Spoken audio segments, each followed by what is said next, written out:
என்னோடய power bank எவ்வளோ மேலே இருந்து கீழே விழுந்து உடஞ்சிருச்சுங்க. ஒருத்தர் ரஹ்மான் ப்ரோன்னு சொல்லிவிட்டு ஒருத்தர் வாங்கி கொடுத்தாரு. சுக்குநூறு ஆயிடுச்சு. But use பண்ணக்கூடாதுன்றாங்க. ஸோ அதனால் இதை நான் தூக்கி போட போகிறேன். மனசு வலிக்குது. இந்தியா அவுட்லைன் ப்ளாகில் ரொம்ப யூஸ்ஃபுல்லாக ஆகிட்டுருக்கு. 40% முடிச்சிட்டேன் ஆல்மோஸ்ட்.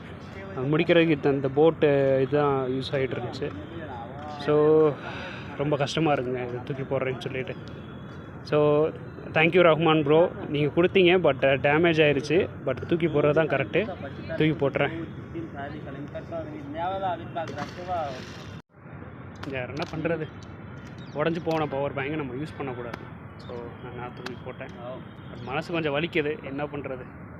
இதை வச்சு தான் இந்தியா அவுட்லைனில் கிட்டத்தட்ட ஒரு